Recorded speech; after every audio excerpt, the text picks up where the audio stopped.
All right, next let's talk about the finite population correction factor. Anytime you're dealing with a sample size that is greater than 5% of the population, you need to make an adjustment to your standard error.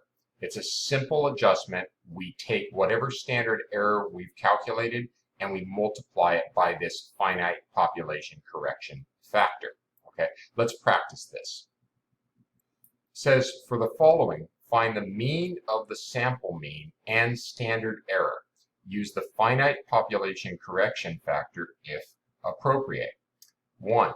All samples of size 12 are taken from a population of size 90 with a mean of 127 and a standard deviation for the population of 28.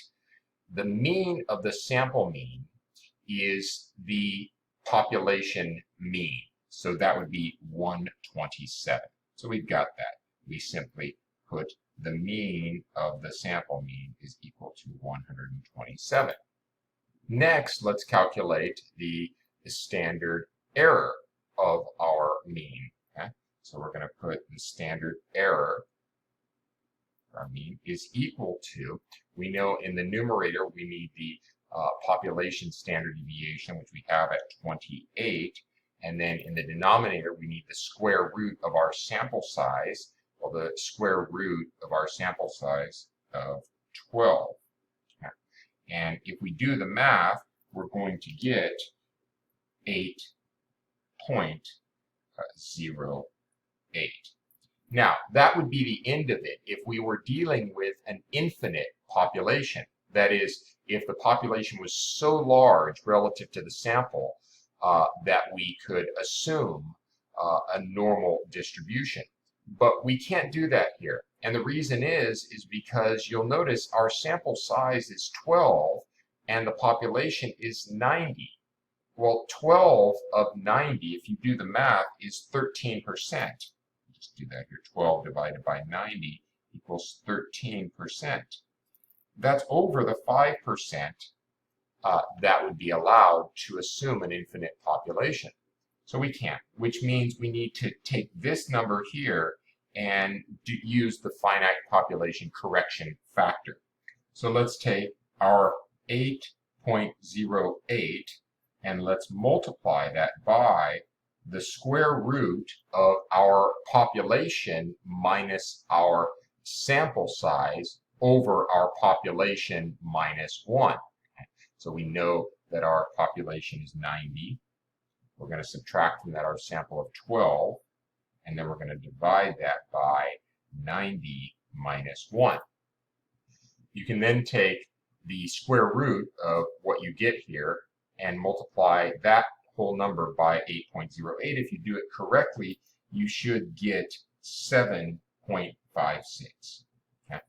So our standard error went from 8.08, assuming a infinite population, to 7.56, assuming a finite population. All right, let's do the next one. It says all samples of size 20 are taken from a normal population of size 1025, with a mean of 22.4 and a standard deviation of 4.52. Same process, we need to find the mean of the sample mean. We know that that's going to be the mean of the population. So we put the mean of the sample mean is equal to 22.4. Then we need the standard error. Well, our standard error is going to be the population standard deviation divided by the square root of n. So we've got a 4.52 standard deviation divided by the square root of our sample, which is 20. If you do this correctly, you will get 1.01. Then we ask ourselves, do we need to use the finite population correction factor? And we're taking a sample of 20 from a population of 1025. Well, you can tell right away that this is less than 5% of the population. So we don't have a sample size that is greater than 5%. I would just do the math in your head. 10% of 1025 would be 102. Therefore, 5% would be half that, around 51, and we're at 20. So we've got a very small fraction of the population from our sample. So we're done, right? We have a standard error of 1.01. Okay. The next one says all samples of size 53 are taken from a population of size 805 with a population mean of 36.2 and a standard deviation for the population of 6.2. Same thing, let's find the mean of the sample mean. We know that that's going to be 36.2, same as the population. Then let's find the standard error of the mean, and that's going to be equal to our population standard deviation of 6.2 divided by the square root of the sample, which we know to be 53. If you do that, you will get 0.85. Okay.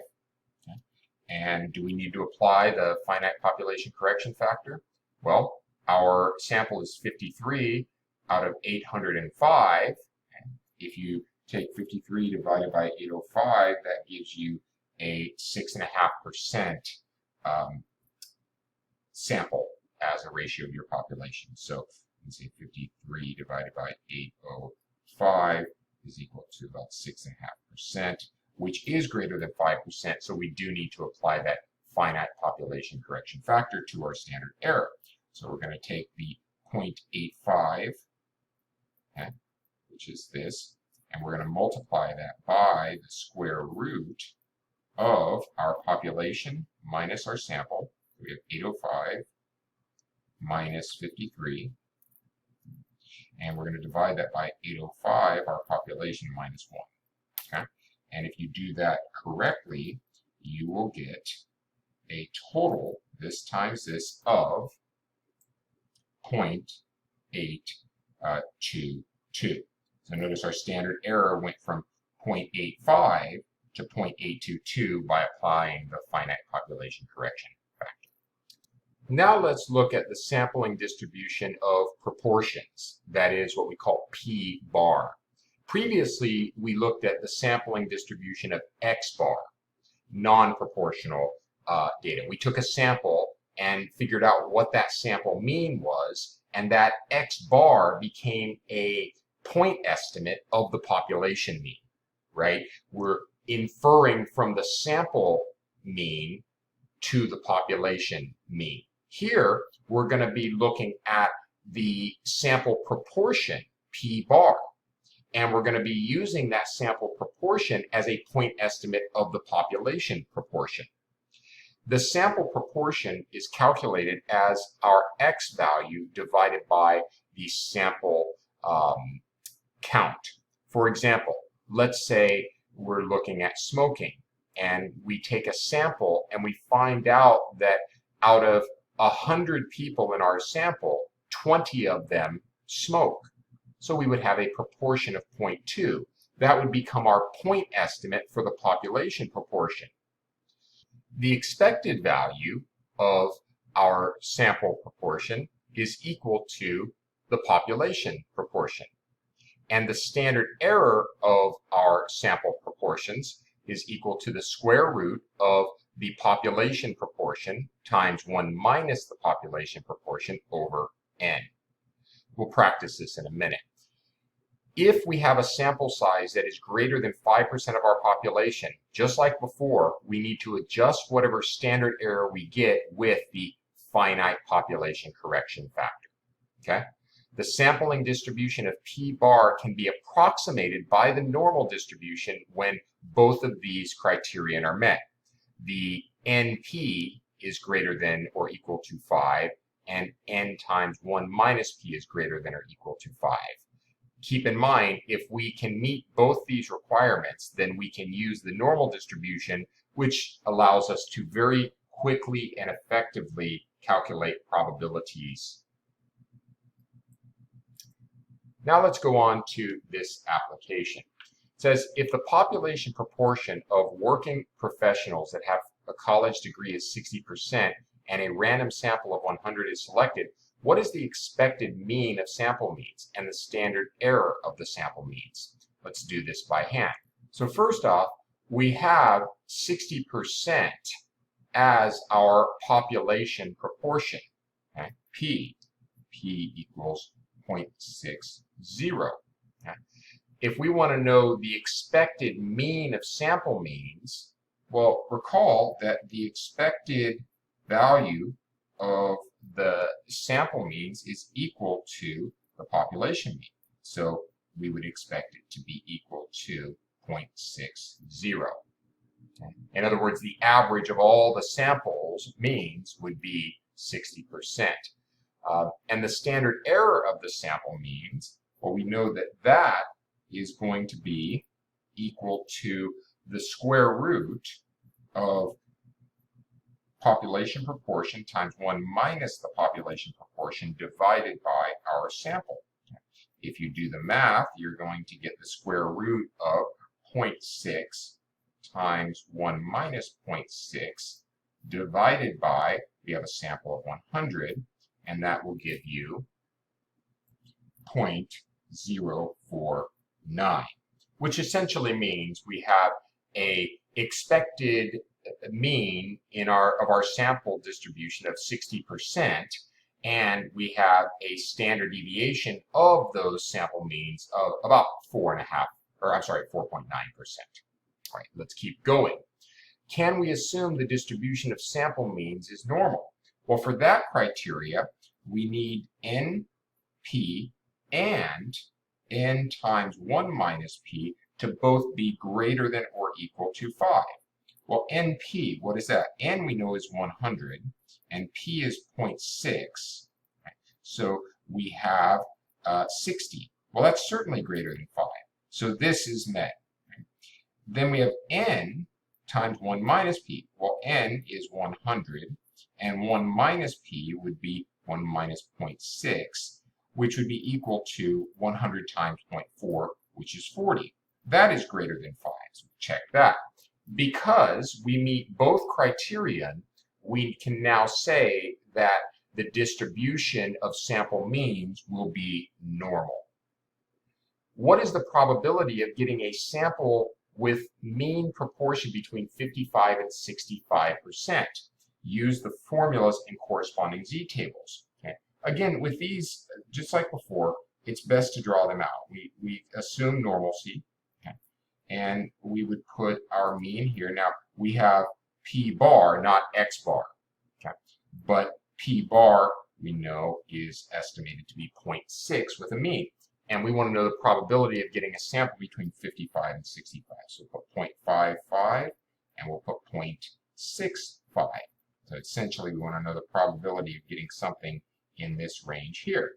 To do that, we want to standardize. So we're going to convert these into z values. Okay? And it's the same process as before. We want to know how many standard errors this value lies above the mean, and how many standard errors this value lies below the mean. Well, standardizes to 0. To find the z value that corresponds to 0.65, we say z is equal to 0.65 minus the mean, which is 0.60. Then we're going to divide that by the standard error. Well, we have the standard error right here, so it's 0.049. And if you do that, you will get 1.02. Okay?